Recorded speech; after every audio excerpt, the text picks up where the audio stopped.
asalaamaaleykum mbokk yi ñuy seetaan dalati leen ak jàmm ci seen ëttu xibaar bu ñeel commune bu Bargny li gën a fës ci boppu xibaar yi bokk na ci consultation gratuite bu ñu doon amal fii ci centre de santé bu Ndiaye Diouf nekk fii ci commune bi. gannaaw defaraat ba ñuy defar canal bu Bargny Géej ñu ngay woy di ñax askan bi ci wàllum set gi wàllum njàng ak njàngale ba léegi rek fële ca jàmmalaay amaloon nañu ab journée d'excellence wàllum tàggat yaram ñu jeexale ko rek ak waa club randonnée amaloon nañu fi ab ndaje. lii moo gën a fës ci boppu xibaar yi yaatal geeg faram-fàcce gi neskis lay doon.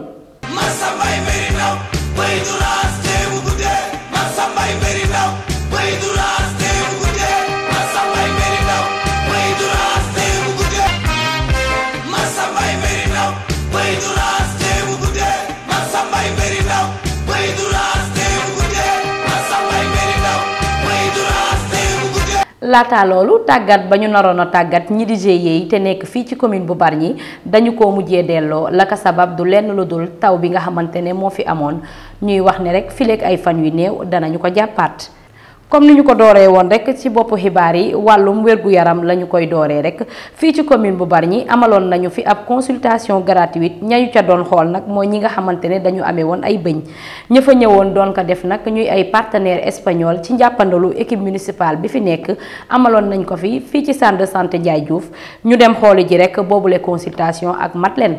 Dentistes sans frontières di ab kuréel bu mag bu nekk fee ci réewum Espagne ci lëkkaloo bi ñu am ak waa mairie bu Bargny ñoom seen ab délégation doon nañ leen dalal rek fii ci mairie Bargny fan yi nga xamante ne moom lañ fiy def ñoom bés bu yàlla sàkk dinañ faj lu ëpp juróom fukki doomu aadama ci mbirum feebaru bëñ. Seynabou xanaa di kontaan rek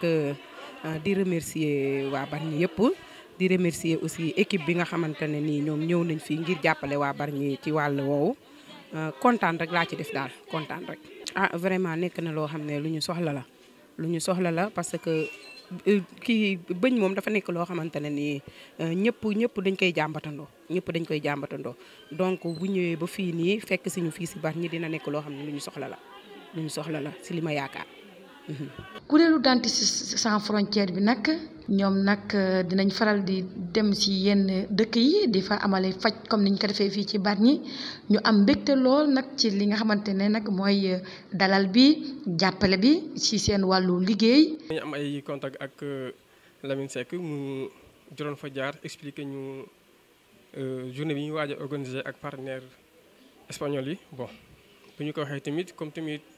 ñu si zone bi lañ ñëw installé wu ay manifestation yu mel nii yoo xam ne sax d'ailleurs ñun bokk na suñu ambition ñu organiser lu mel nii bi ñu ko waxee nag bon ñu ne sorti ak def si la rek parce que benn la comme ñu ko doon bëgg mu ñëw sorti ñu ko après tamit ñu def si suñu modeste contribution rek. ñoom nag ñu ngi sant bu baax ñi nga xamante ne ñoo waa commune de Bargny ci seen jàppale ak ku si mel ni waa Croix-Rouge ci njiital kii di Boos Diagne waa étudiants yi nga xamante ne ñoo yoroon wàllu tradition bi waa kër Mbaye Ciss ñi yoroon wàllu dalal bi ak ñi nga xamante ne ñoo leen ubbi leen seen buntu di dispensaire Ndiaye Diouf ci matériel bi ak taxawaay bi. di remercier le docteur Ndiaye ngir depuis le début de l'opération mu ngi yëngatu ci mbir mi. participer ci daal mel ni mbir mi moo ko moom ici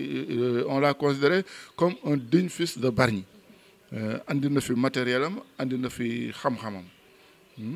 ñii nag muy équipe bi jógee Espagne ñëw fii dañ leen di renouveler rek sunu cofeel sunu contenté toute la population de Bargny toutes catégories socio-professionnelles confondues. Tout le monde se joint au maire pour dire à nos amis jërë ngeen jëf jërë ngeen jëf jërë ngeen jëf ils ont fait du beau travail population bi yëpp adhéré nañu ci mbir mi. lu soxal wàllum canal bu Bargny Géej gannaaw ba ñu dooratee liggéey bi ñi yor wàllum cadre de vie te nekk fii ci commune bi ñu ngay woy di seeti askan bi di leen ñaax rek ci wàllum set gi ndax canal bi rek mën a yegg ca jàmm Molaz moo ñu ca defal ab reportage. canal bu Bargny Géej di projet bu am solo donte soppi na xaru kanam yile bërëb ba mu tane sax na mu meloon teewul amoon na ay jafe-jafe ci wàllu diir bi mu waroon a pare mairie bi di ci jéggalu askan wi yépp bu loolu weesoo bu yàggul dara tàmbaliwaat na daaneel nañu sax pom bi wante benn ci gàllankoor yi gën a mag nekk na mbalit mi nekk ci biir canal bi te jógewul fenn fudul ci biir kër yi donte mu ngi tardel liggéey bi sax nekk na itam lu ñu war a ñaawlu ndax santé population yi dépendre na ci waaye it jekkul sax ci gis-gis. fii bu setee ñun ñëpp la setal mbalit mi jaaduwul ñun dañuy wax ba bëgg a dee waaye gannaaw yàlla nag maire mu ngi siy jël ay matuwaayam di si jël ànd ak équipe am ñu koy defar ñu ngi ko siy sant di ko si gërëm ñuy ñaan population bi ñu dimbali ñu te xam ne fii dañ koy defar lillaahi war a sóoru bu ñu ko defaree nañ ñu dimbali kenn bañ fee tuurati mbalit kenn bañ fee tuurati lu bon ndax fii bu setee ñëpp la setal fii mooy suñu appayage mooy suñu lépp si la xale yi di defee lépp gàllankoor bu metti bu tawee dañuy am problème ndox mi day dugg suñu kër yi mais léegi bu tawee mën nañu taxaw fii di xool taw bi di xool ndox mi ñii dañuy fees ñii duñu fees mais léegi bu tawee day dem li ko yàq daal mooy mbalit mi ñu fiy këpp loolu daal mooy catli mais fi la xale yi di defare fi la ñuy fowee guddi gi fii day fees del bëccëg gi waxi noppi nañ ñu si dimbali te xam ne fii ñun ñoo ko moom maire fële la dëkk de ñun ñoo dëkk fii ñun ñi dëkk fii nag ñoo mën a defar fii mu set. bile yoon mairie bi tàyyiwul dellu si na ngir nettoyer bile canal te yemul tamit foofu ndax yónni na ay équipe ñu dugg si biir kër yi ngir sensibiliser waxtaan ak askan wi yépp. gàllankoor bu rëy la parce que loolu yëpp ay effort la loolu yëpp xaalis la parce que loolu boo amul woon ñoom liggéey bi diire bi xam ne moom lañ fi nekk nii kon diire bi day gën a gàtt te bu boobaa ak nawet bi heure yi waroon na fekk ñu weesu loolu ba fii xam ne foofu la nit ñi di jaar mu xam mooy nekk tuuti jafe-jafe bu boobaa heure yi waroon na fekk loolu yëpp tegeeku moo tax daal ñun li ñu leen di ñaax wax nañ leen jàkke yi aussi nañ ci jàpp ak niñ ci doon jàppee mooy ñu wax leen daal ñun li ñu bëgg mooy mbalit daal place am du canal waaw mooy poubelle yi mooy saaku yi parce que ñoom Baye Sega il faut fu nu taxaw rek dañ leen war a gërëm parce que ñoom vraiment seen liggéey ñu ngi koy def te amul benn problème boo xam ne mooy gàllankoor la moo tax daal population bi daal dañu bëgg ñoom ñu ubbi seen i bët xam li ñuy def lan la ñu accompagner ñu ci loolu. askan wi dëkkee ci booru canal bi ñu ngi leen di ñaan ngeen di xaar oto mbalit bi waa UCG di indi te ki nga xamante ne mooy Baye Sega Diop jiite ko ñu nekk ci dëkk bi nag di fi def liggéey bu am solo sunu namee am bërëb bu rafet yooyu jóge fi xale yi mën foo mag ñi nekk à l'aise jaadu na ku nekk jàpp ci liggéey bi li xam ne ñun ñëpp ñoo ko bokk te nag bés bu fi sottee dina doon njariñu askan wi yëpp. ko defee bu ñu defaree fii ñun ñëpp dinañ mën a génne mën a toog mën a waxtaan te benn problème du am benn gàllankoor du am benn salte duñu sonal benn yoo ndax fi mu ne yooyu bëri na yoo yaa ngi ñuy bëgg a rey ndax malin bi ak ndox mi te lépp nit ñi ñoo ko waral ñoom ñooy jël lu salte di ko këpp fii dañu joxoon ay poubelle ñu dugg ci kër yi di ko distribuer mais daa mel ni poubelle yi jarañutul dara ñii dinañ respecté ñii respecté wuñu loolu daal moo fi am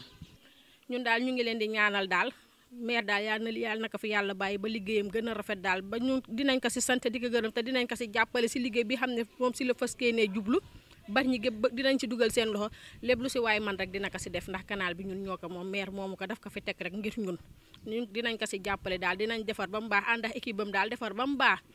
dimbali ko daal ñu dimbali ko ci tuur bi ak mbalit mi ndax lii dafa ñaaw bu ñii di defar ñii di yàq kenn du xam fu defar féete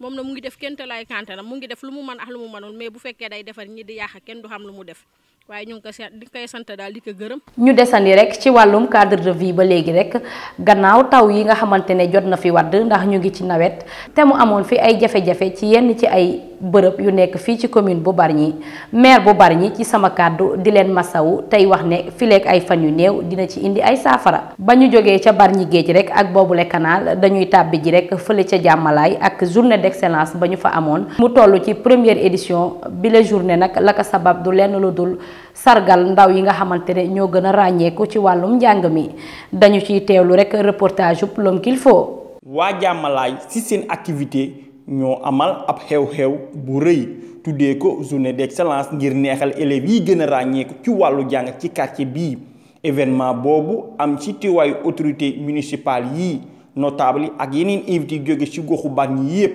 Ibrahima Gueye mooy coordinateur bi les journée di dellusi li waral xew-xew bi. initiative bi boo gisee ñu def ko ndaxte jamono dafa am fu mu toll te ñun yàlla dafa def jàmmalaay dafa doon ASC boo xamante ne dañ ko mës a xam si lu jëm si wàllu culture ak wàllu éducation donc bu ñu toogee bu xam ne fi mu toll nii boo xoolee ASC bi ça fait 2 ans defuñu nawetaan defuñu benn activité parce que dañu focaliser souvent ci affaire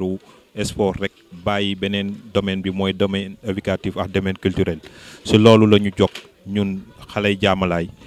toog waxtaan ne Jàmmalaay kat buñ ko daan wax dañu daan sax tooñe na quartier boo xamante ne quartier intellectuel la ñu ne loolu nag xamante ne moom la ñu mag ci bàyyiloon donc ñun suñu cër la ñu jox ko xale yi xamante ne ñoo ñu féete ndaw ci la ñu waxtaan depuis le 1er mai commission boo xamante ne président ASC Jàmmalaay moo ko jiite ak président conseil du quartier muy Ceppuy ak Daouda Gueye ñu toog waxtaan ci bi ñu waxtaanee ci la ñu ne dañuy def benn journée d'excellence boo xamante ne première édition la ñu ne te bëgg nañu après chaque année aussi ñu koy def pour sargal élèves yi xamante ne élèves yu xarañ lañu dëkk ci Jàmmalaay. ba tax na ñoom waa Jàmmalaay dëggal nañu le meilleur cadeau qu'on peut donner à son enfant c'est une bonne éducation te ku def lu rëy am lu rëy. waa Jàmmalaay di leen wax rendez-vous l'année prochaine pour la 2e édition de la journée d'excellence Jàmmalaayoise. critères yi xamante ne nag moom la ñu basé wu pour mën a choisir meilleurs élèves yi mooy dañu ne nekk meilleur élève Jàmmalaay aussi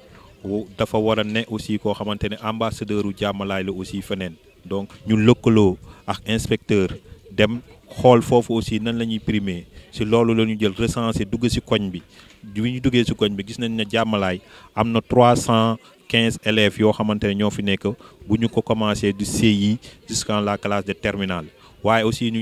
duñu yem jàng nag bu ñu koy wax yemul rek ci français ñu jël aussi école yi xamante ne moo nekk ci koñ bi muy école arabe yi ñu boole leen ci mbir yi ci loolu ñu teg ay critères yoo xamante ne mu ngi basé wu sur moyenne annuelle de l'élève waaye classe yi xamante ne dañ toll examen dañ ne aussi ki ñu war a jël dafa doon koo xamante ne dafa war a am mention avec aussi ay notes yu baax. naka noonu moom monsieur Guèye yemu ca mu ngi remercier parrain ak marraine bi jàppe ci bés bi te ñu bëri ay doomu Jàmmalaay lañu ànd ci tëm ay cadeau jëmale ko ci maire bu Bargny mi jàppale ci première journée d'excellence bu Jàmmalaay. journée bi nag ñu ngi ciy gërëm waa koñ bi d'abord parce que boo xoolee parrain ak marraine yi xamante ne moom la ñuy choisir dañ ne duñ ko jéggaani ndaxte bu ñuy wax éducation kat dañu war a doon ñun ñoo war a doon roykaay suñuy xale donc nag dañu préféré woon sax ne duñu lancer ay soutien yoo xamante ne day génne ci kaw Jàmmalaay mais am na ay hommes yoo xamante ne bu ñu disee éducation rek dañ ciy jàpp ci kaw loolu nag ñu ngi remercier aussi mairie bi ndaxte ñoom aussi comme on a fait une forte communication ci journée bi mu jaar fu ne biñ ko gisee ici woo nañu def ci seen man-man ak nu mu toll mais lii xamante ne moo ñu bégal ci journée bi mooy bu ñu xoolee la majeure partie des donateurs volontaires mooy ñoo xamante ne ci koñ bi la ñu jógee parce que ñun dañu ne Jàmmalaay du ñu toog bu kenn duñu ko defal mais ñun jeunesse bi ñun ñoo war a xam ne Jàmmalaay bii kat pour mu baax duñu ci xaar kenn ñun ñoo war a jëkk a taxaw ci loolu la ñu taxaw jeunes yi aussi ànd ak ñun mu doon alal boo xamante ne affaire bu rafet la ndaxte loolu lu ñu war la. ñu desandi ci wàllum njàng ak njàngale ba léegi rek ak ONG bi di ENDA ci njàppandalu waa EMIE ñu gën koo xam ci maison de l'innovation et de l'entreprise te nekk fii ci centre socio El Hadji Ndiouga Dieng ñi di waa ENDA nag la ñu bëgg du lenn lu dul rek gën a sukkali rek njàngum ndaw yi ak lépp lu soxal wàllum formation te nekk fii ci commune bu Bargny Molaz moo ñu ciy indil ay leeral. maison de l'innovation et de l'entreprise di kuréel bi nekk ci commune bu Bargny maire Abou Seck taxawaloon ko ngir mu saytu ak toppatoo lépp lu jëm ci koom-koom jàngu xale yi ak seen wutum xëy mu ngi wéyal liggéey bi lu tolloog 2 at bile yoon nag mu amal benn formation en entrepreneuriat ak leadership ànd ci ak partenaire bi ñuy woowee ENDA Lead fële ci centre socio El Hadji Ndiouga Dieng lii sabab bile kuréel mooy yokk taxawaayu ndaw ñi ngir ñu mën a jànkonte ak jafe-jafe yoonu tekki ci anam yu mu gënee ndaw yi nag wuyu ci nañu bu baax a baax te fas yéene di teewee yu ni mel fii ci commune bu Bargny formation yi nag du yem fii ndax chaque weer dina am benn boo xam ne maison de l'innovation et de l'entreprise dina ko taxawal jëmale ko ci entrepreneurs yi jëmale ko ci ñi nga xamante ne ñooy wut métier jëmale ko ci ñi nga xamante ne ñooy wut liggéey maison de l'innovation et de l'entreprise nekk fële ci centre socio El Hadji Ndiouga Dieng mu ngi leen di ibbil ay buntaam di ibil bunte yi askan wi yëpp ngir ngeen ñëw xool naka ngeen mën a liggéeyee ensemble. ci lu soxal wàllum formation la ñuy desandi ba léegi rek ci fàttali forum de l'emploi dinañu ko fi amalaat fii ci centre sociaux El Hadji Ndiouga Dieng ci njàppandalu ba léegi rek waa EMIE di maison de l'innovation et de l'entreprise ak commune bu Bargny ak équipe bi mu àndal le 26 ci weer bi ñu nekk fii ci centre sociaux El Hadji Ndiouga Dieng. gannaaw wàllum njàng ak njàngale bi la yoon ñu dem rek ci wàllum aada ak cosaan. bibliothèque bu Bargny dalloo na woon ab panel lañu fa doon waxtaanee nag du lenn lu dul wàllum rab ñu doon jongante rek ci ay thèmes yu ci mel ni di sensibiliser ndaw ñi ci wàllum sinébar ak lu ci mel ni environnement bi comme ni ñu ko waxee ci teewaayu rek professeur Khalifa Cissé ak ñii di waa UCG Abdou Salam Seck moo jiite boobule projet. Rab Rêve di ay activité culturelle yu waa BTV Tech ñu gën leen a xamee ci Bargny toujours visible ñoo tëral la bile compétition di tàllal loxo jeune talent yi di leen pousser à ce que ñu toucher niveau national ba international bile compétition ñu tëral ci ay thèmes ba waral la bi journée de sensibilisation ñu doon ci waxtaanee cadre de vie environnement ak les méfaits de la drogue ki nga xamante ne mooy seen président Salam moo ñu ciy andil ay leeral. tey compétition bi dañuy def lancement bi moo waral tey li fi xewoon tey muy journée de lancement compétition Rab Rêve ñu ci lancement bi nag la ñu organiser woon benn panel de sensibilisation la par rapport ak thèmes yi ñu war a compétir ñu wax mu leer thèmes yi ñu war a compétir moom la ñu jël def ko ci panel bi muy cadre de vie et environnement ak drogue et ses méfaits ñu ne dañuy jël thèmes yooyu pour booy ñu mën a waxtaan ak ñoom par rapport ak cadre de vie bi ñu nekk di ko dundee. ñun bon Bargny lañ dëkk fi lañ dëkk yàgg nañ fi xam nañu ce qui se passe xam nañu cadre de vie bi ñu nekk xam nañu environnement bi aussi ni mu ñu sonalee instant bi li ci am ci ay xew-xew et tout ñun nañu woo ay spécialistes yi di ñu andil ay leeral la ci thème yooyu ba tax na ku nekk ci artistes yi di jël note bu baax parce que ne liggéeyee ci yile thème ngir mën ñu ko présenter ci jongante yi di ñëw. ñu taamu ci loolu ñu ne nañ jël thème boobu ñaax ci artistes yi à ce que ñoom ñu bind ci. wax ak askan bi leen di déglu que ne environnement bi am na foo xam ne foofu lañ ko war a jëmee ko foofu pour mu jariñ ñu jël beneen thème aussi muy drogue ñu ne drogue et ses méfaits sinébar ak ay njeexitalam parce que dañu bëgg booy toujours comme ñun ni ñu ciblé dañu ciblé la jeunesse dañu bëgg toujours la jeunesse ñoom ñu bàyyi xel que ne drogue bi amul njëriñ amul fenn fu drogue amee njëriñ. docteur Khalifa Cissé mi amaloon waxtaan wi jëmale ko ci wàllu drogue bi. gannaaw ba mu encouragé artistes yi. waxtaan na ci lu yaatu conséquences yi drogue yi mën naa andi ci doomu aadama yi. boo demee dëkk yu bari ay Japon mais di seen biir dañu am yoo xam ne bàyyi dañ ko bu yàgg parce que xam nañ ne amul njëriñ non amul njëriñ mais ñun diine bi ñu jàngal loolu la ñuy kii mais duñ ko pratiquer malheureusement donc nous devons être beaucoup plus témoins de qui nous sommes. ay nitu diine lañu dañu déggal lu baax ñu am ay mbokk dañu ci bokk ay mbokk ñun ñëpp ay mbokk lañu bari chance bi ñu am mooy ñun ñëpp depuis presque plus de 500 ans suñu ay maam ñoo fi dëkk ñi fi ñëw ay mbokk lañu ñu fekkise ñu intégré leen mais war nañu mën a faciliter suñu waxtaan ak suñu jëfandikoo pour mën a xool nan la ñuy mën a faj si donc jeudi yi maa ngi leen di encourager li ñu def am na solo. wàllum tabaski la ñuy waxtaanee gannaaw ba ñu ko màggalee fii ci commune bu Bargny ak jàmm. ñi di waa SIF ñu gën leen xam ci secours islamique ci seen partenariat bu ñu am ak commune bu Bargny ci njàppandalub EMIE ba léegi rek di maison de l'innovation et de l'entreprise comme ni ñu koy waxee amalaat nañu fi ay don gannaaw koor gi bi ñu fi joxee rek ay sukkaru koor bi la yoon tabaski bi joxewaat nañu ay xar ñañu ko jagleel nag du ñenn ñu dul ñi seen loxo jotul seen ginnaaw ba léegi rek Madeleine Gueye moo ñu demaloon ca boobule séddale. gën a taxaw askan bi rawatina ñi nga xamante ne seen loxo jotul seen gannaaw moo waral kuréel gi ñu naan SIF di secours islamique France ut ñu ko fi nekkal fii ci réewum Sénégal ci atum 2008 ñoom nag ñetti diwaan lañu tànn ci réew mi muy Dakar Tambacounda ak Kaffrine ci département de Rufisque nag ñoom ñu ngi amal nag ay activité fi nga xamante ne mooy Sangalkam Bambilor ak Bargny looloo waraloon nag daaw ci période tabaski ñu ñëw fi nag dugal fi lu tollook juróomi téeméeri xar ak ñeent fukk daal di rek séddale askan bi ñi nga xamante ne ñoom seen loxo jotul seen gannaaw ren ji nag dellu si waat nañu fi ci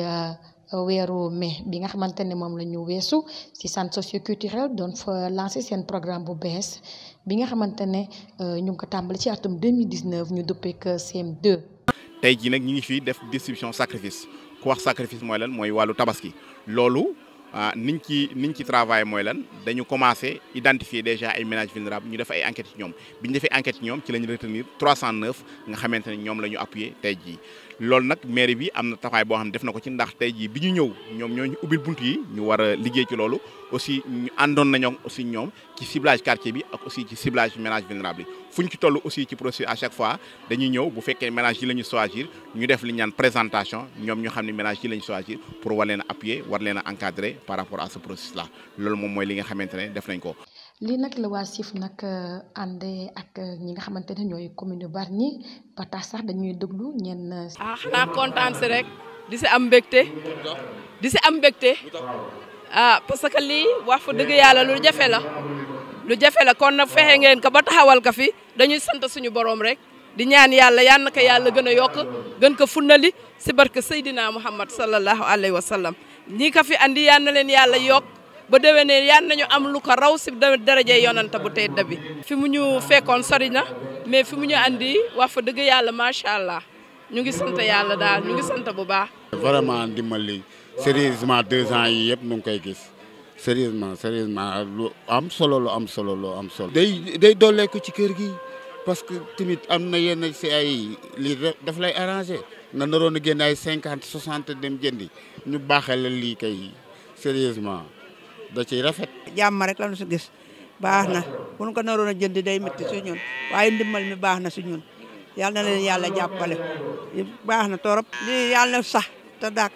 ba ndimbal mi rafet na gën na si ñun baax na si ñun baax na si sunu njaboot jaageen jëf. tabaski ba léegi rek comme ni ñu koy waxee defoon nañ ko daaw fekkee déwén comme ni ñu koy defee fépp rek ci teewaayu maire bu Bargny ak délégation yi mu àndal ci jàkke yu nekk fii ci commune bi màggalaat nañu ko dañu ciy teewlu rek kàddu yi Gaye Abou Ahmed Seck di maire bu Bargny ci micro l'homme qu'il faut.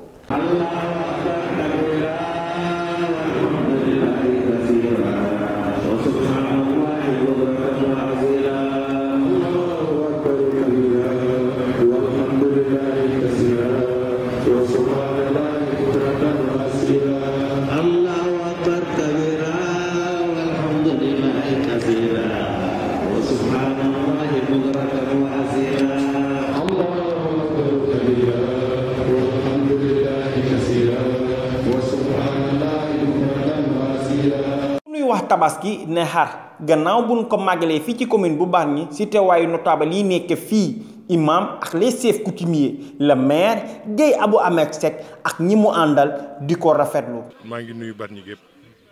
di nuyu ñi nga xam ne vraiment dañoo nekk ci ay tolof ñu nekk ci ñi feebar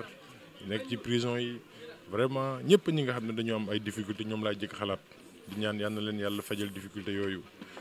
ñi fi jóge it nekkoon fekk ñun daaw yàlla rotal seen bakkan ren ñu ñaanal leen yàlla xaleen àjjana te ñi fi teew yëpp kilifa diine yi yàlla may leen fan wu gudd wax nañ ko imam Mansour Ndiour imam Adama